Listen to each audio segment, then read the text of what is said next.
নমস্কার বন্ধুরা, আমার ছাদ বাগানে প্রত্যেককে স্বাগত।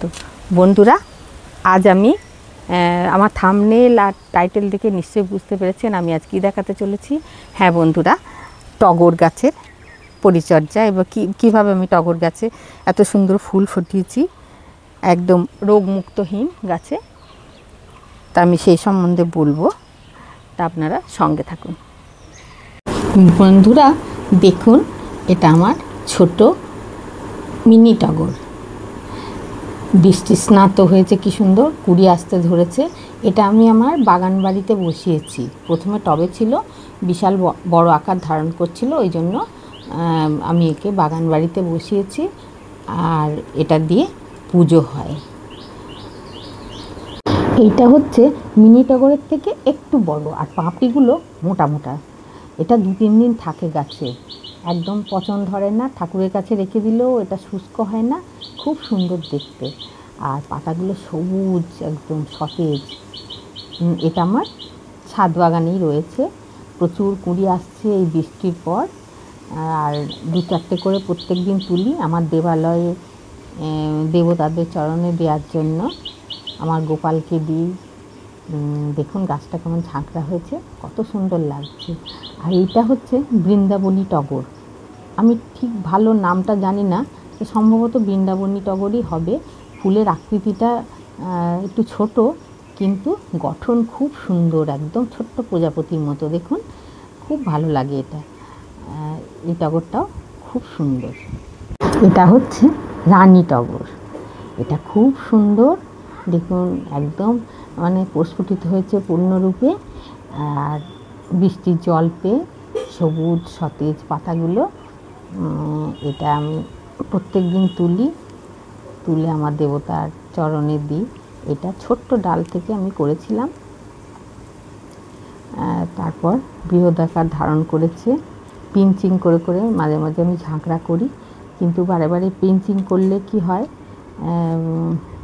ফুল আসতে দেরি হয়, শাখা পোশাখা বিস্তার হয়, তারপর কুঁড়ি আসে, ফুল আসে।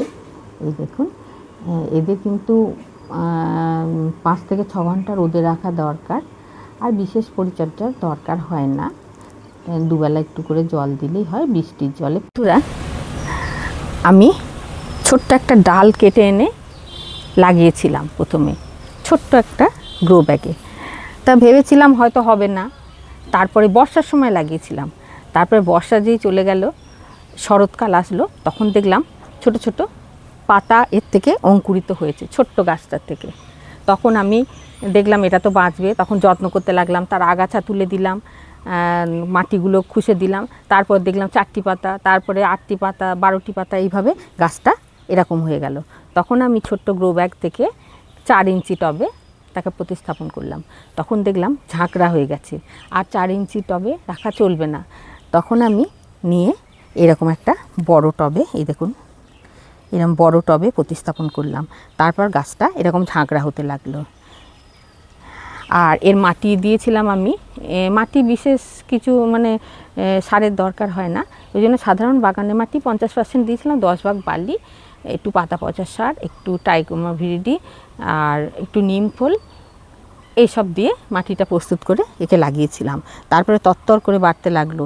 এখন বর্ষার জলে এর এত বার বৃদ্ধি হয়েছে এবং ফুলও ফুটছে। দেখুন, এটা পচে গেছে, তোলা হয়নি, ফুলও ফুটতে আরম্ভ করেছে, খুব সুন্দর অসংখ্য কুঁড়ি ধরেছে। তাই এর খাবার আমি দিই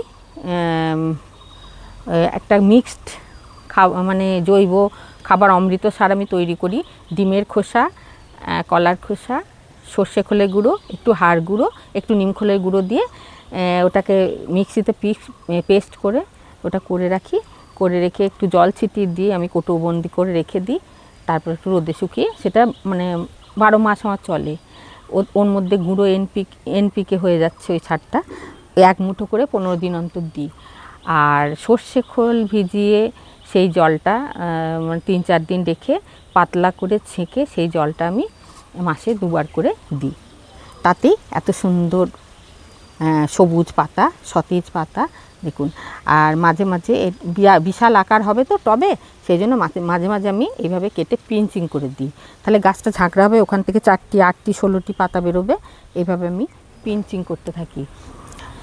আর একবার আমি একটু হলুদ হলুদ হয়ে যাচ্ছিলো পাতাগুলো ক্লোরোফিলের অভাবে, সেই জন্য আমি ম্যাগনেসিয়াম সালফেট সমৃদ্ধ এপসাম সল্ট 1 লিটার জলে 5 গ্রাম দিয়ে এই সময়ে মানে 8টা-9টার সময় বেলা স্প্রে করেছিলাম। তারপর দেখি পাতা একদম সবুজ সতেজ হয়ে যায়। আর এবার বলি রোগ পোকার কথা। রোগ পোকা তো হবেই যে কোনো গাছে। ল্যাদা পোকার আক্রমণটা ভীষণ হয় এই গাছে। তারপরে ল্যাদা পোকার আক্রমণ হলেই কি হবে, আমি দেখি গাছের তলায় ওদের মল পড়ে আছে কিনা, গোল গোল এক ধরনের সবুজ সবুজ মল পড়ে থাকে, তখনই দেখি ল্যাদা পোকার আক্রমণ হয়েছে। পাতাটাকে এরকম করে দেয়। ল্যাদা পোকার আক্রমণ হলেই পাতাটা জড়ো হয়ে যায় ঠিক এরকম। তখন আমি নিম তেল 1.5 ml 1 লিটার জলে দিয়ে পাতায় পাতায় স্প্রে করে দিই। তাতেও যদি না হয় বন্ধুরা, কিং ডোস্কা আছে, কিং ডোস্কা 2 ml নিয়ে 1 লিটার জলে দিয়ে স্প্রে করবেন, তাহলেই গাছ সুন্দর প্রাণবন্ত প্রাঞ্জল হয়ে উঠবে এবং ফুলে ফুলে আপনার ছাদ বাগানকে ভরিয়ে দেবে। বিশেষ কোনো পরিচর্যা লাগে না। আমার পুজোয় ব্যবহার করি এই ফুল। এই ঠাকুরের চরণে যখন আমি এই ফুলগুলো দিই খুব সুন্দর লাগে। আমার দেবতাদের চরণে এইভাবে তুলে প্রত্যেক দিনই আমি তুলি এবং গোপালের পায়ে, তারপরে শিব আছে তাদের চরণে দিই। আমার ঠাকুরের সিংহাসন একদম সুন্দর সুসজ্জিত হয়ে ওঠে। তাহলে বন্ধুরা দেখলেন তো আমি এইভাবে পরিচর্যা করি আমার টগর গাছগুলিতে। 3 রকমের টগর আছে আমি দেখালাম। তাহলে আমার ভিডিওটা যদি ভালো লেগে থাকে তাহলে প্রথমেই হাইপ করে দেবেন, আর লাইক কমেন্ট শেয়ার তো করবেনই। আর কি ধরনের পরিচর্যার ভিডিও আপনারা দেখতে চান আমাকে একটু কমেন্ট বক্সে লিখবেন, আমি দেখাবার চেষ্টা করব। আর এতক্ষণ ভিডিওটা দেখার জন্য অনেক অনেক ধন্যবাদ। নমস্কার।